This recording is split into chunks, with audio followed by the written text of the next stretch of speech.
सगळ्यांना जय भीम जय शिवराय।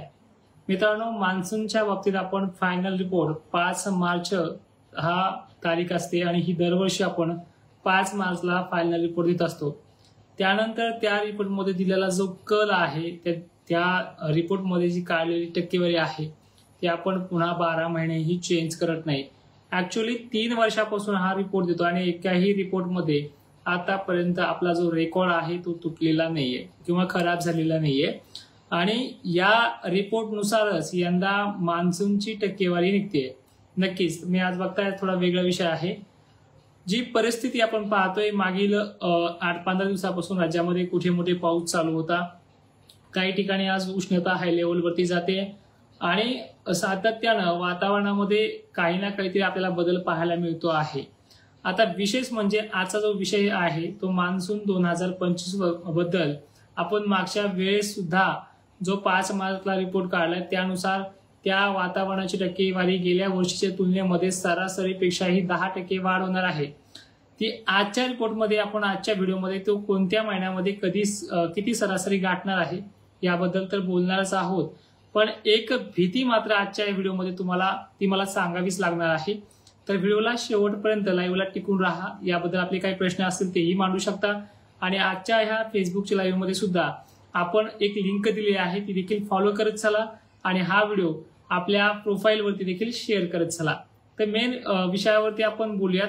मी सध्या पीसीच्या समोर आपल्याला सगळा डेटा जो आहे तो व्यवस्थित समजावून सांगणार आहे। मित्रांनो, काही भागांमध्ये आपण पाहतोय पावसाने 2024 ला सुद्धा मागील 10 वर्षाचा रेकॉर्ड देखील तुटलाय। म्हणजे काही ठिकाणी असे 5 ते 6% भाग आहे महाराष्ट्रामध्ये तिथे ढगफुटी होऊन अक्षरशः रेकॉर्ड ब्रेक पाऊस झालाय, पण असे 20 ते 22% भाग असा आहे त्याने गेल्या वर्षी नाही त्याच्या गेल्या वर्षी सुद्धा रेकॉर्ड तोडला नाहीये। ही 2024 मध्ये सुद्धा ही घटना घडलेली आहे। जालन्याच्या उत्तरेकडील भागामध्ये जवळपास 8 ते 9 असे गाव आहेत, त्यांना 2023 सालच्या दुष्काळापेक्षाही यंदाचा 2024 जो पावसाळा झालाय त्याच्यामध्ये प्यायला पाणी सुद्धा राहिलेलं नाहीये। या भागावर यंदा अवर्षणग्रस्त प्रणालीमध्ये पडलेले आहेत आणि हीच भीती यंदा सुद्धा जाणवणार आहे। तर आता दोन्ही प्रश्न तुम्हाला उद्भवले असतील, म्हणजे एकीकडे पाऊसही जास्त 10% वाढून म्हणताय आणि एकीकडे असे भाग सुद्धा होणार आहे। याच गोष्टीचा तुम्हाला पूर्ण सारांश समजून सांगणार आहे। फक्त अजून तुमच्या मनात काही प्रश्न असतील ते देखील कमेंटमध्ये तुम्ही सांगू शकता। तर बघा, सध्या आपण पूर्ण SST एल्निनोचा जो पॅटर्न आहे तो पूर्ण चेक केलेला आहे।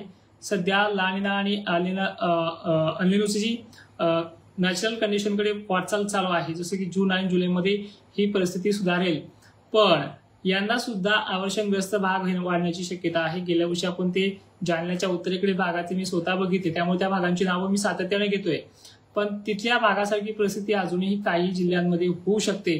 पण ही फक्त टक्केवारी 10 ते 12% आसपास आहे, पण हे सातत्यानं का होणार आहे, याचा परिणाम काय आहे हे देखील आपण मागच्या 5 मार्चच्या व्हिडिओमध्ये बोललेलो आहेच।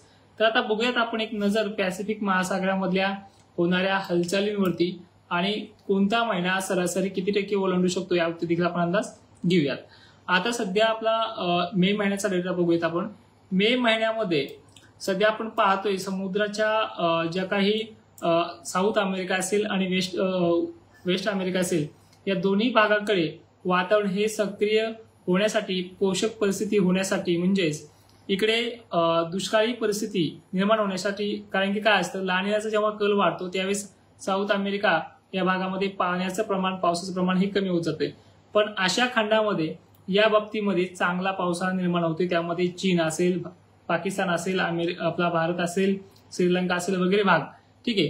तर इथली परिस्थिती ही मान्सूनच्या काळामध्ये जून मध्ये असेल ही सुधारताना दिसते आहे, पण जून हा सगळ्यांना माहिती आहे की जूनची कंडिशन अशी असते तो अर्धा उन्हाळ्यात जमा आहे। अवकाळी पावसावरती जूनच्या काही दुसऱ्या किंवा तिसऱ्या आठवड्यामध्ये पेरण्या होण्याची संभाव्य शक्यता ही जवळपास 40 ते 42% राहणार आहे, कारण मान्सून तेवढा तीव्रतेने तिथे पडणार नाहीये जून मध्ये सुद्धा, पण मान्सून पूर्व अवकाळी जो पाऊस आहे तो जून मध्ये सुद्धा धुमाकूळ घालणार आहे।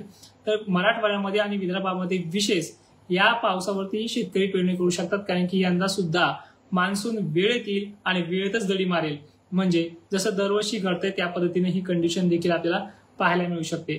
आता थोडा फोकस आपण जुलै महिन्यावरती करूया. जुलै महिन्याची कंडिशन जर आपण पाहिली तर एक संततधार झडीचा पाऊस राहणारा जो महिना असतो तो आपल्याला जुलै महिना म्हणून आठवतो, आपण दरवर्षी पाहतोय. पण हा जुलै सुद्धा 1 किंवा 1.5 आठवडा बऱ्याचशा वर्षामध्ये कोरडा गेलेला आहे.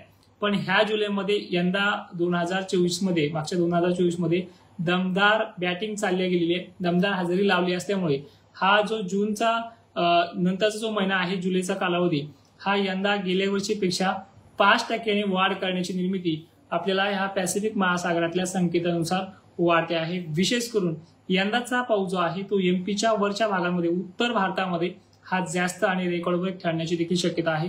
त्याबद्दलही आपण काल शेवटी बोलूयात. ठीक आहे. महाराष्ट्रामध्ये जर आपण बघितलं तर पाऊस हा सरासरी ओलांडणारा जो महिना असेल तो ऑगस्ट महिना राहण्याचे चान्सेस जास्त आहेत. ऑगस्ट महिन्यामध्ये वातावरण हे जास्त पावसाचं, जास्त धुमाकूळ घालणारं ह्या ऑगस्ट महिन्याची ही ज्या काही आता आजच्या डेटला त्या तारखा आपण जाहीर नाही करू शकत, कारण की मॉडेलवरती फक्त त्या महिन्याची सरासरी सध्या व्यक्त होते.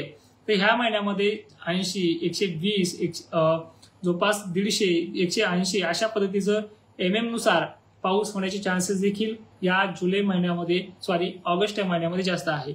आणि साहजिकच आहे, परतीचा जो मान्सून आहे तो सप्टेंबरच्या पहिल्या किंवा दुसऱ्या आठवड्यामध्ये माघार घेतोय. पण सप्टेंबर महिन्यात सुद्धा हा किती टक्के बरसणार आहे मात्र हे आज मॉडेल व्यक्त करत नाही. आणि एकंदरीत जर पाहिलं सप्टेंबर आणि ऑगस्ट आणि सप्टेंबर हे 2 असे महिने हे महाराष्ट्रामध्ये आपण बघितले बऱ्याच कानाकोपऱ्यामध्ये ह्या सरासरी ओलांडणारे फक्त हे 2 महिने आहेत. यामध्ये जूनही सरासरी ओलांडणार नाहीये, जुलै सुद्धा सरासरी ओलांडत नाहीये. तो फक्त महिन्यावारीची सरासरी गेल्या वर्षीची ओलांडेल, पण पूर्ण पावसाळ्याची सरासरी ओलांडण्यासाठी ऑगस्ट आणि सप्टेंबर या गोष्टीसाठी कॉफी असतो. तर सप्टेंबरची जर कंडिशन आपण जर बघितली तर हा एक्झॅक्ट हा पॉइंट आहे. याच पावसाच्या भरोश्यावरती ह्या जालन्याचा उत्तरेकडील भाग हा अवर्षणग्रस्त प्रणालीमध्ये पडला होता. जवळपास 8 ते 10 गावांना 2023 पेक्षाही मोठा दुष्काळ यंदा जाणवतो आहे. एकंदरीत दिवाळीच्याही अगोदर मंडळी चालते किंवा बऱ्याच भागांमध्ये तिथेही पाण्याचं टँकर जे आहे आज 2-1.5 वर्ष पूर्ण होत आले, या भागामधलं थांबलेलं नाहीये. म्हणजे अशा परिस्थिती होण्याचे चान्सेस यंदा महाराष्ट्रात सुद्धा आहे. याला अवर्षणग्रस्त प्रणाली भाग देखील म्हणतायत. कोणी मानेल किंवा न मानेल, याच परिस्थितीमध्ये गेल्या वर्षी जून हा या भागामध्ये पाऊस असा ओसंडून व्हायला नव्हता आणि जवळपास अर्धा जुलै गेला सुद्धा ओसंडून व्हायला नव्हता. तो बरांजा, साबळे आणि त्याच्या आसपासचे जवळपास 7 ते 8 खेडे ही भोकरदन तालुक्यातली कंडिशन होती. तिथे आपण जवळपास मला वाटतं 16 का 17 जुलैला आपण तिथे कृत्रिम पावसाचा प्रयोग केला आणि त्यानंतर तिथे पावसामागे पाऊस होत गेले. तर अशा पद्धतीची कंडिशन आहे.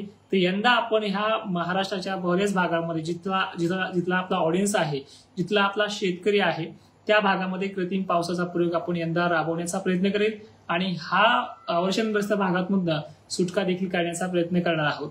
आता याच्या मागचे कारण आपण जर स्थानिक लेवलला बघितले तर झाडांची वृक्षतोड्यांची संख्या, झाडावरती सगळं लुटून चालले आणि त्या झाडांच्या तोडीमागे शेतकऱ्यांचं कारण दिलं जाते. महामार्ग असेल किंवा विविध प्रकारचे प्रकल्प असतील. आता हैदराबादमध्ये कहाणी बघितली, जवळपास 400 एकरचं जंगल तोडणं चालू आहे.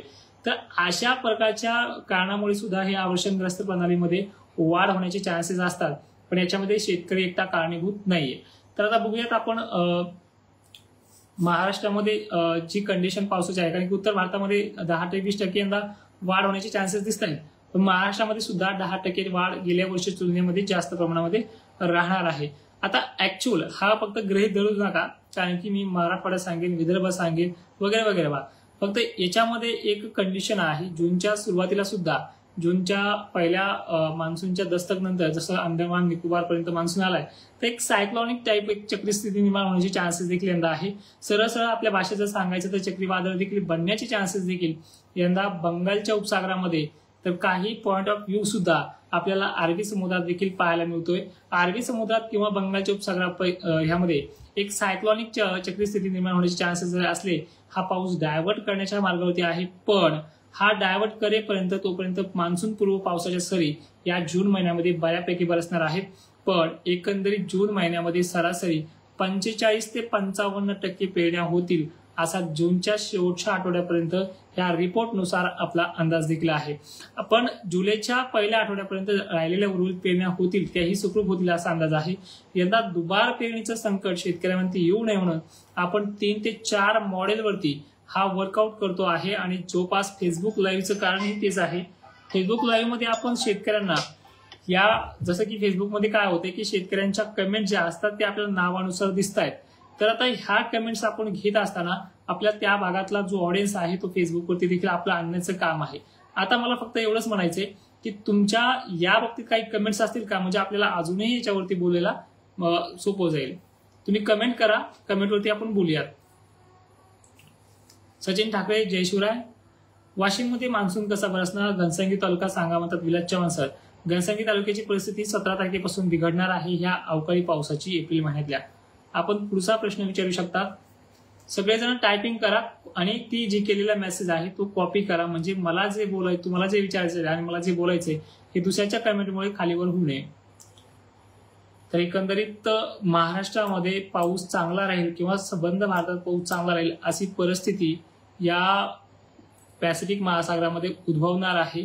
अवशम प्रणाली देखील यंदा वाढणार आहे. त्यामुळे शेतकऱ्यांना थोडी चिंता आणि चांगला पाऊस असल्यामुळे एक चिंताग्रस्त महाराष्ट्रामधला जो धाक आहे तो यंदाही कमी राहणार आहे.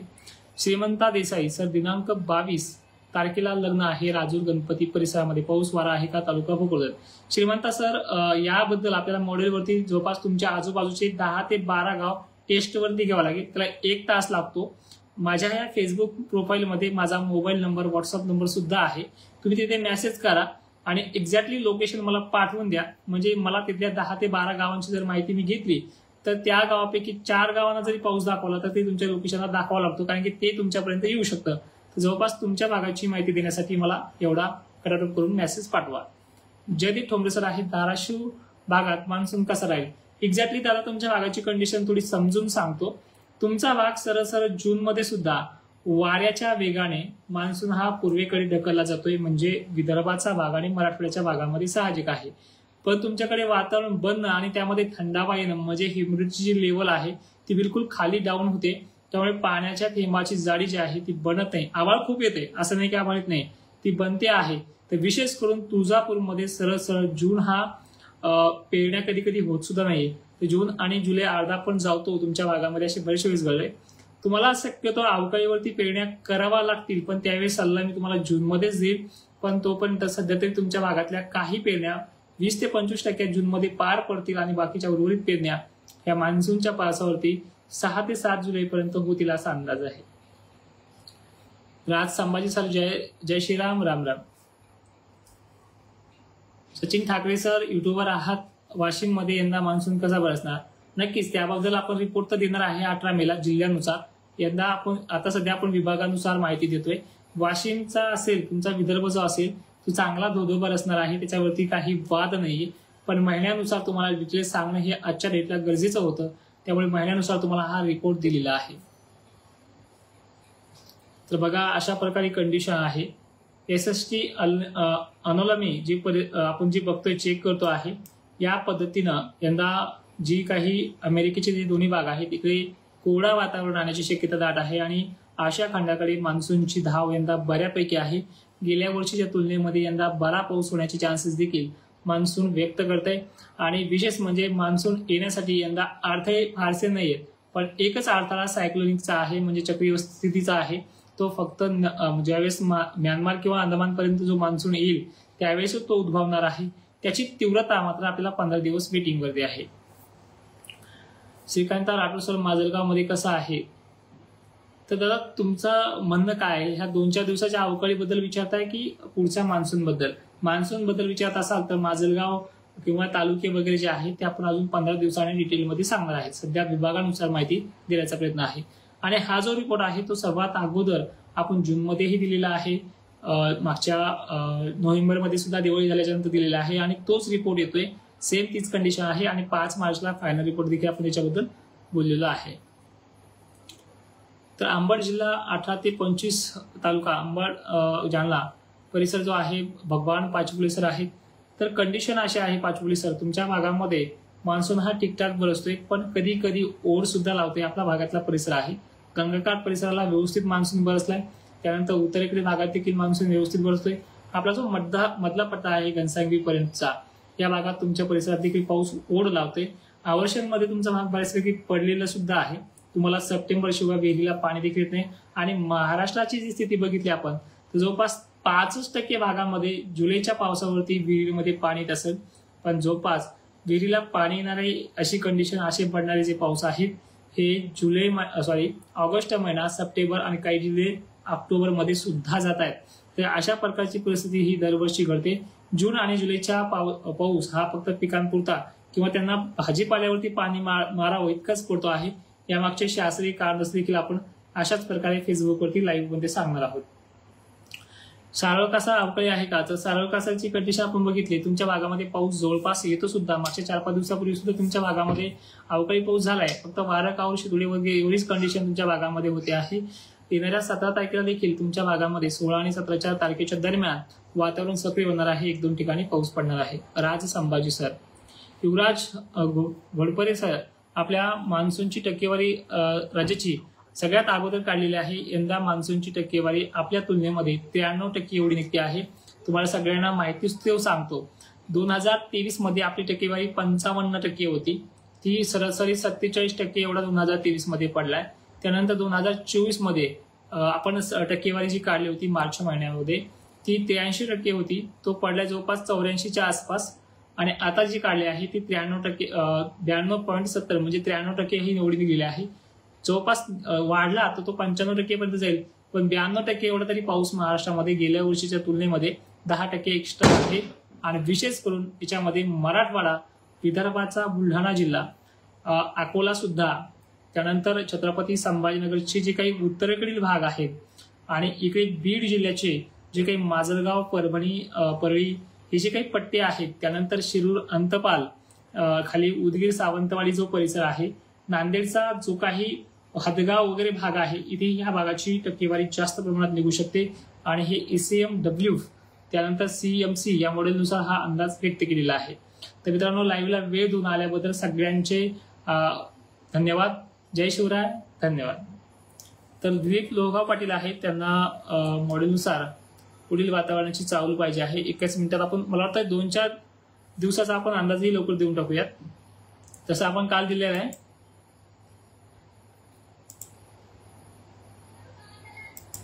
नक्कीच तुमच्या सगळ्यांच्या प्रश्नांची उत्तर देऊयात. या 2-4 दिवसाचा अवकाश सुद्धा आपण बघूयात कुठे काय परिस्थिती निर्माण होणार आहे.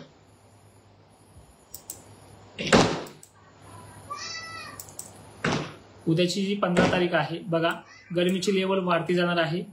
अकोल्यात, अमरावतीमध्ये उत्तर भागात जसं की चांदूर बाजार वगैरे भागामध्ये परिस्थिती पावसाची निर्माण होणार आहे.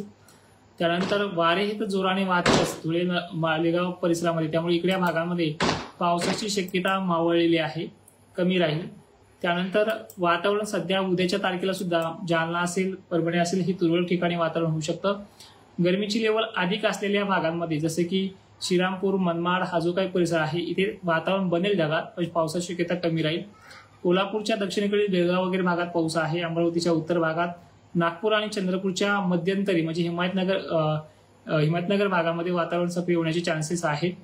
16 तारखेचे अपडेट बघा. 16 तारखेला कोल्हापूर परिसर आहे, सांगलीचा तुरळक भाग आहे, अमरावती, नागपूर परिसर आहे.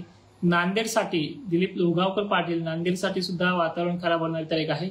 विशेष करून यवतमाळ कडचा परिसर, पुसद आणि डिग्रज भाग देखील याच्यामध्ये परवाच्या डेटला म्हणजे 16 तारखेला येण्याचे चान्सेस जास्त आहेत. त्यानंतर 16 तारखेचं वातावरण जे आहे ते पुणे, दक्षिण भाग, सातारा वगैरे भागात राहू शकतं. नांदेडसाठी 16 तारीख महत्वाची ठरणार आहे. नागपूर जिल्ह्यामध्ये सुद्धा विजांच्या कडकडाटामध्ये कामठी परिसर, भंडारा परिसर भाग, हिंगणघाट परिसर देखील या वातावरणाच्या रडावरती येऊ शकतो. त्यानंतर 17 तारीख जी आहे ती सगळ्यांसाठी महत्वाची ठरणार आहे. 17 तारखेला दिवसभर वातावरण हे खराब राहील 11 ते 12च्या दरम्यानमध्ये. या ठिकाणी नाशिकला थोडा अलर्ट राहील, जसे की निफाड वगैरे परिसर. त्यानंतर कोल्हापूरला देखील आहे, पण वातावरण वाऱ्याचं जोरदार असल्यामुळे इथे पाऊस टिकणार नाहीये. 17 तारीख जी आहे ती खूप महत्वाची ठरणार आहे मराठवाड्यासाठी. तर मराठवाड्यामध्ये नांदेड, जालन्यात तुरळक ठिकाणी, लातूरमध्ये मोजक्या ठिकाणी, तर बीड वगैरे भागात देखील तुरळक ठिकाणी अशी परिस्थिती राहणार आहे. या संदर्भात आपण सुद्धा उद्याच्या लाईव्ह मध्ये बोलणार आहोत आणि कालच्याही लाईव्ह मध्ये याची माहिती दिलेली आहे. सगळ्यांना पुन्हा एकदा जय शिवराय.